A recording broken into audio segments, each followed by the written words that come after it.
What's the Christian responsibility when consuming art and entertainment? That's our conversation next on the Neon Fish Podcast.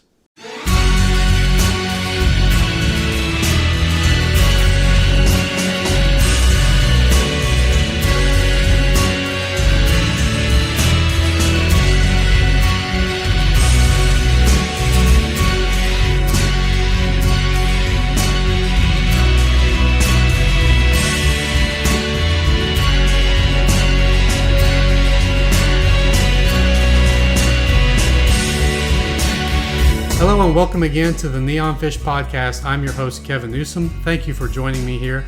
Whether you're on YouTube or listening on your favorite podcast app, we appreciate you. We appreciate your comments. Appreciate you subscribing. Thank you so very much for your support. Today I have with me my guest, my friend, Dr. Jason Waggoner. He is a composer and arranger with a doctorate in music.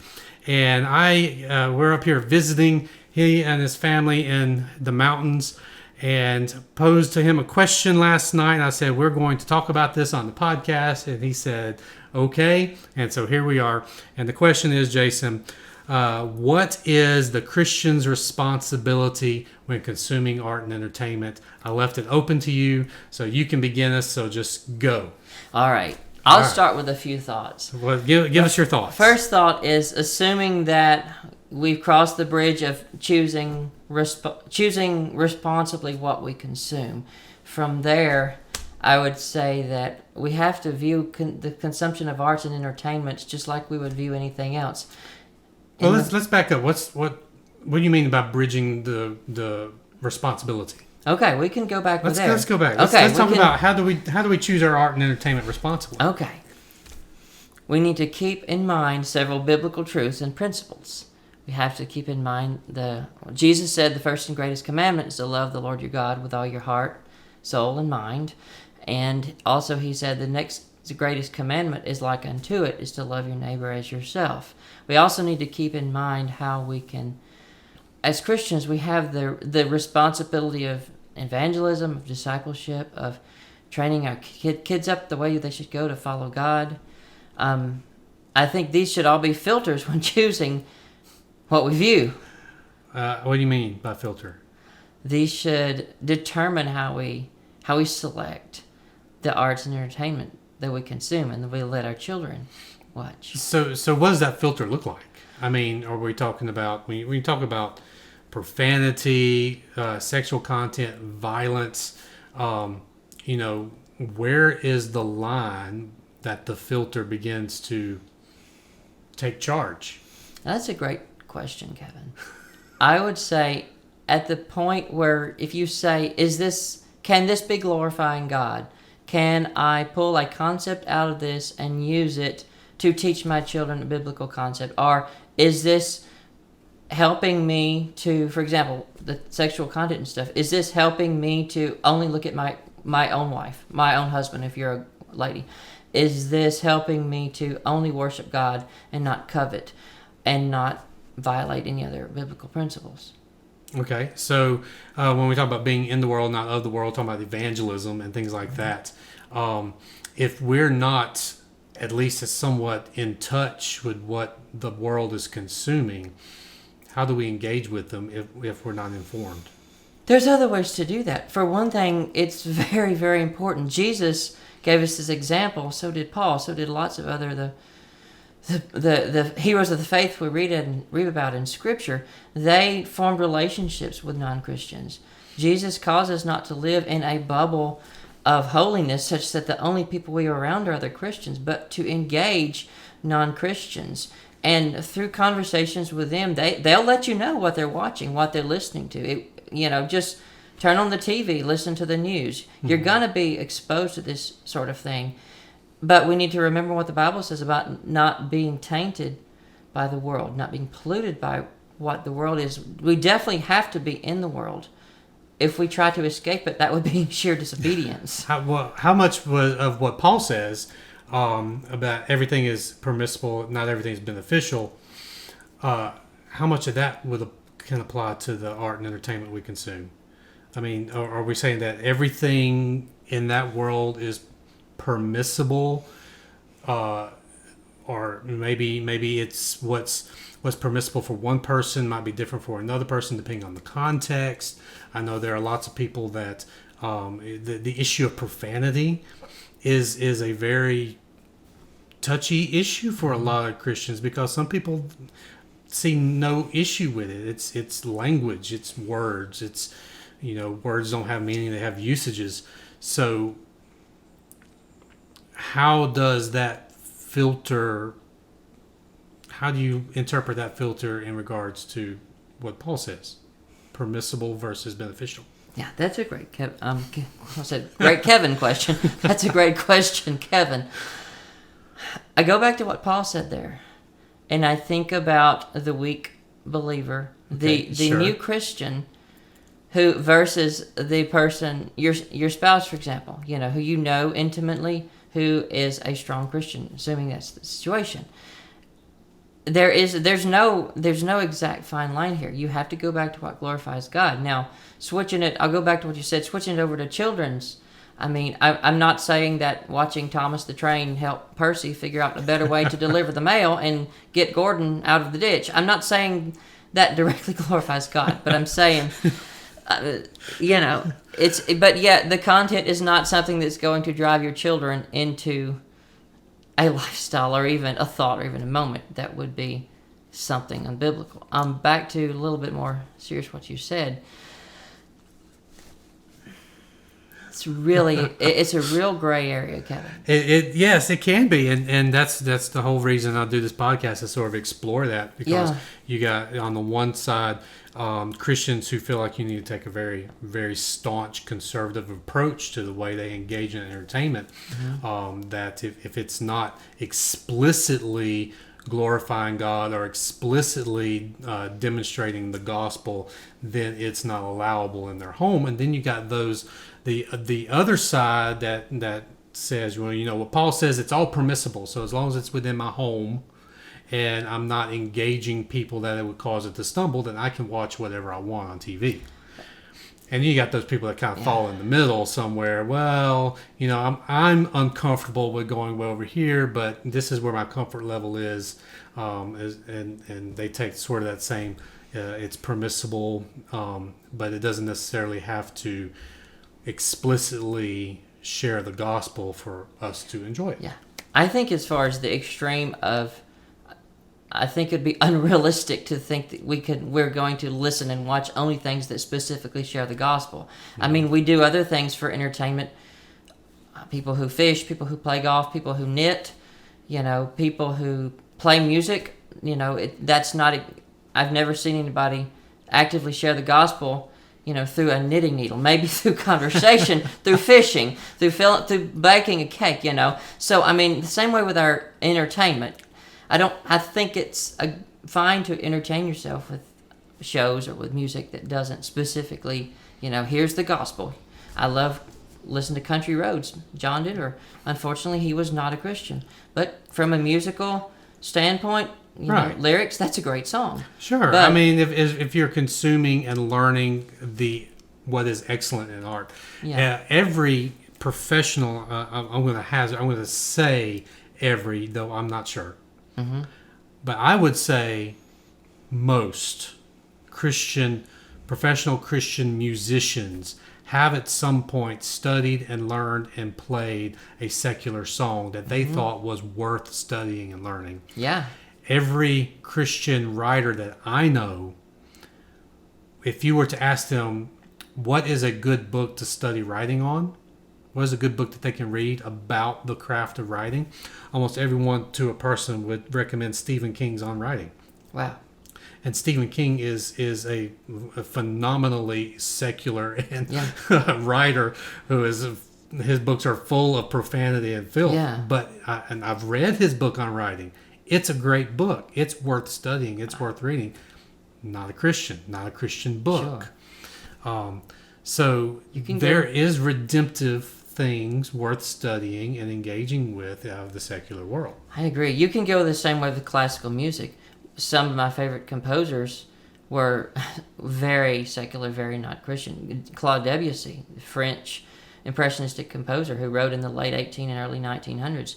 He was not a Christian, nowhere close to being one. He lived a terribly immoral lifestyle, but he wrote some absolutely beautiful music. He had, so same way with lots of other composers in that time period. And do I choose not to listen to them because they were unbelievers? No way. I mean, look at some of the movies. I mean, look at Judy Garland, Somewhere Over the Rainbow. The Wizard of Oz, that was one of my favorite movies as a kid. Was Judy Garland a believer? Not to my knowledge.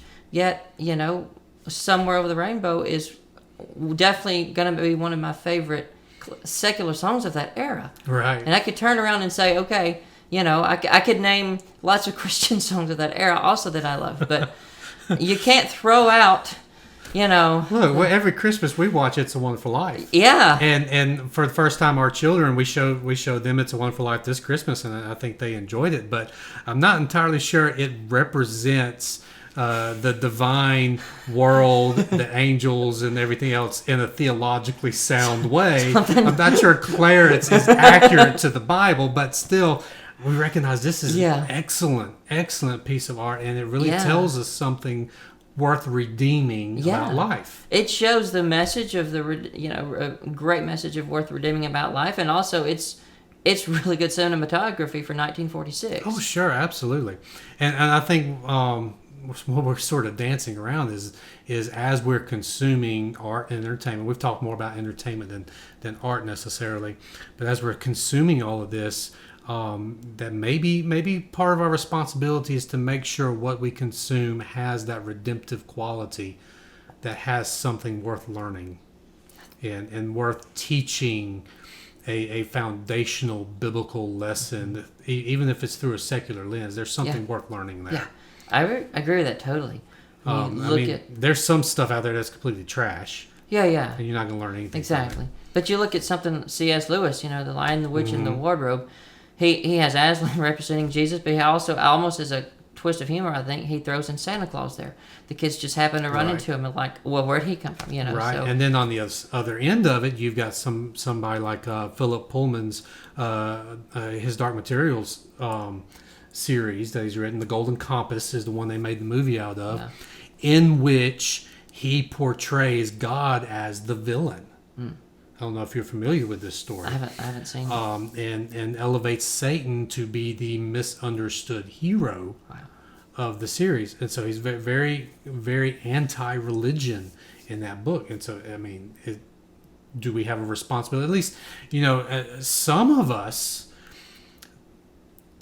more mature Christians should have the responsibility to know what that is, to consume it from an educational standpoint, so we can tell others intellectually what it's about. And from that perspective, I think about the Harry Potter is very divisive in the Christian community. But when it first came out, and everybody was saying this is a horrible book series, it promotes witchcraft, you shouldn't read it. My wife and I were in student ministry at the time, and I said, you know what, I'm going to read it. Of course, I'm going to read it because I want to know if what everybody's saying is true or not. And we're one of those families that fell in love with it because we saw the redemptive qualities in the story. And we were able to teach and talk about the redemptive quality through the Harry Potter story. So, I think you've got to have that redemptive element as you're choosing the art and entertainment we're going to consume. So that was sort of your first thing. You said you had a couple things you wanted to mention. Where do you want to go from there? From there, we've basically covered a lot of it. I just wanted to emphasize what you do with what you choose. What you do with, if you choose to watch, to listen to this. For example, you can let's switch over a little bit more to the music side too. Classical, let's go classical music for a little bit. Sure. You can listen to Bach, you can listen to Beethoven, you can listen to Mozart.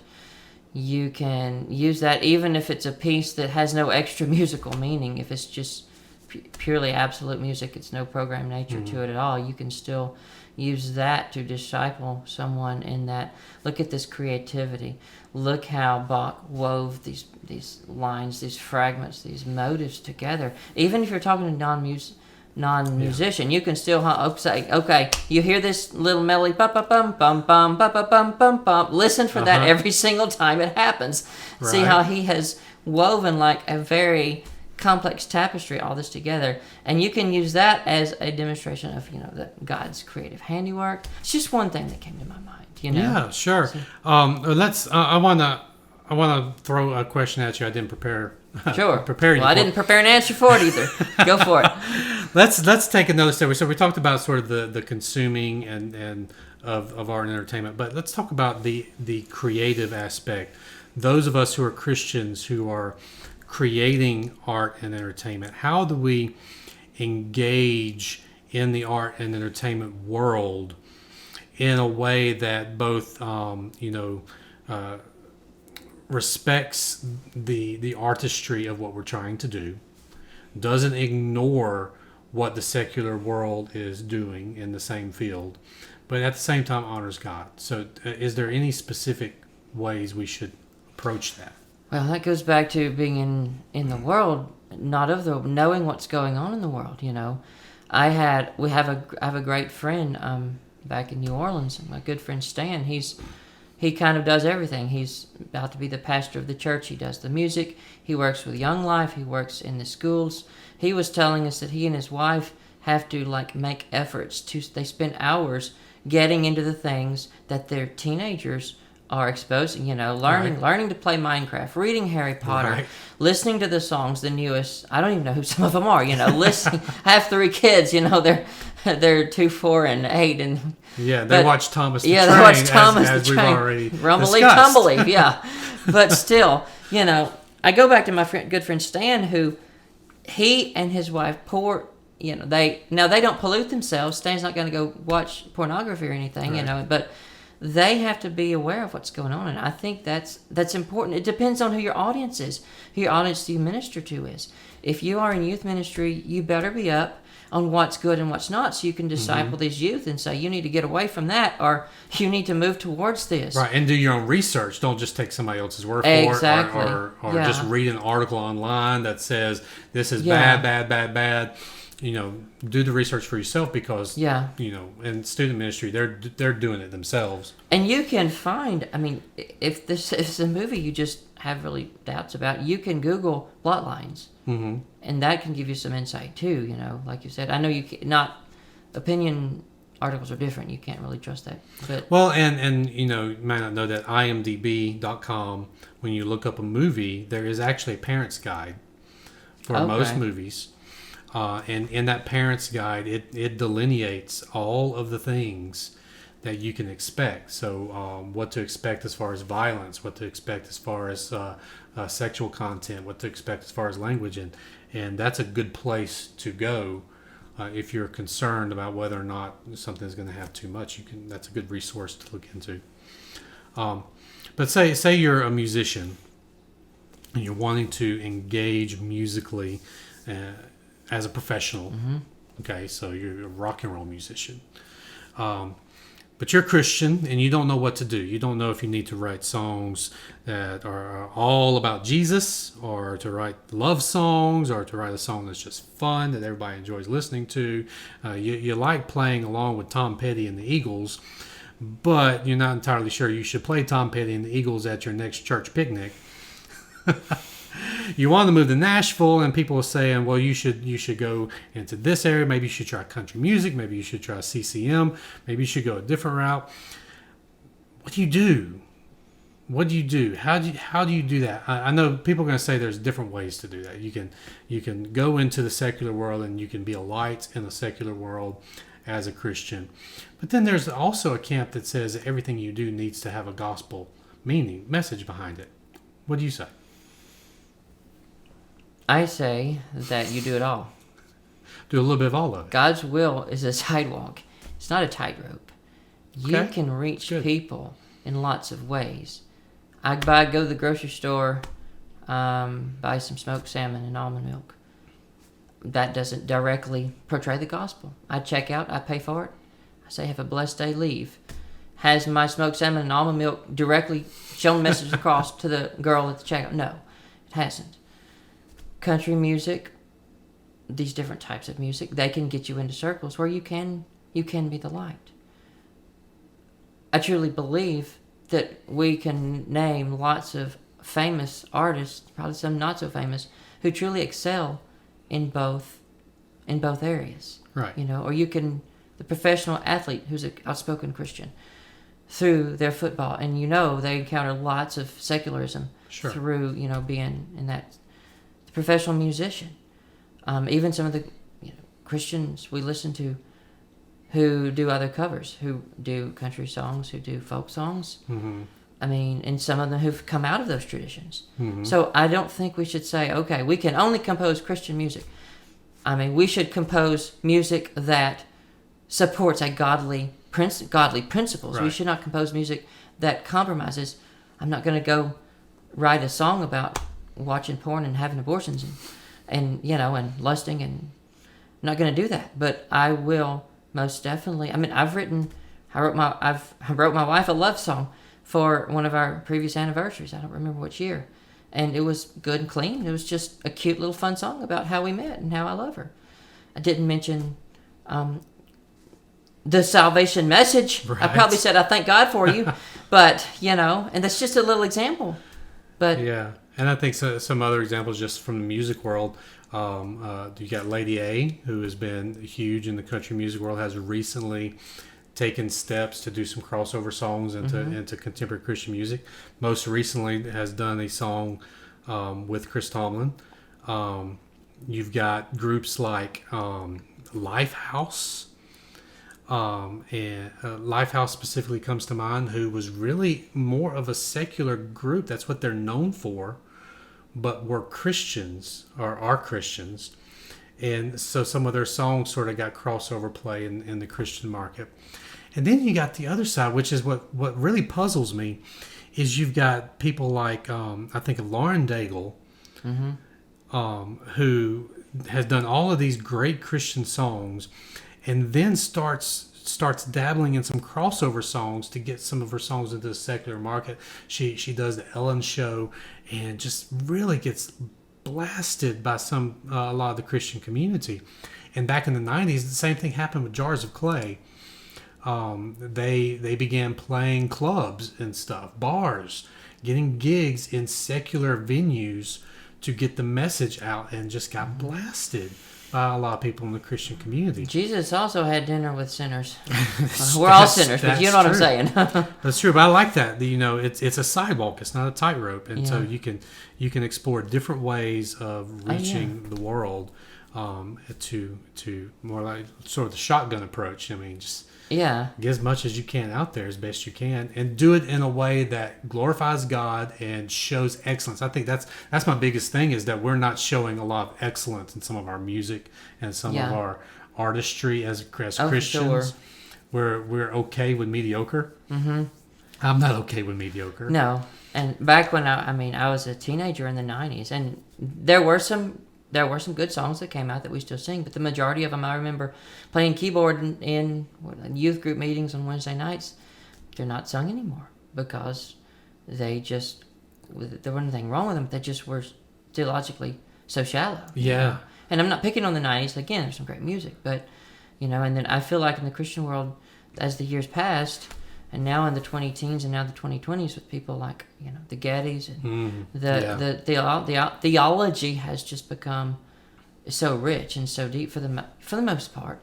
And I go back, and then I remember the group FFH. Well, yeah, I interviewed Jeremy Deibler on the podcast. Yeah. Okay, like they in concert, it was a worship service. It wasn't a performance. It was a worship service. Yeah, I did too. Yeah, so that's they are that's an exception, And I think not just lyrically, you talk about the weak lyrics, but also musically. There's a popular worship song that's currently playing on the radio. I'm not going to name the song, but I've been approached by a couple of people saying, "What do you think of this song? What do you think of this song?" Well, the truth is, I think it's forgettable. I think musically, it's just kind of eh. Is it? And then in 2-3 years, we're going to forget it even existed. Yeah. And we're going to be moved on to something else. And right now, it's like the hottest thing on the radio, and give it 18 months, you're going to forget that song ever existed. Yeah. Because musically, it's just kind of bland. And that's something to be said. You can get so complicated where it's not real singable, but you can also get so musically simple. Yeah. Where people get bored with it. Yeah. And then you have those exceptions, as far as look at the melodic line of one of my favorite songs from a Disney movie, How Far I'll Go, from Moana. Okay, sure. It's just like, well, there's a lot of repetition of that one little motive. Do, re, mi, do, re, mi, do, re. But something about the music, it's the way it drives, it's the way some of the harmonic progressions that makes it singable. And then another song I think of, which I absolutely love, it's one of the Geddes hymns. It's about 20 years old now. It's called Creation Sings the Father's Song. Okay.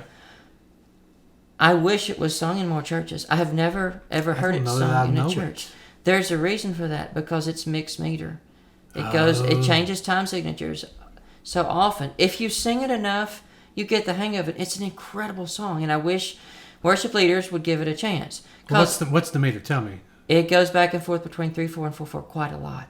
3/4 and 4/4. Yeah. Okay. But then I think people are capable of learning this, because how many of you out there can sing the Mission Impossible theme song?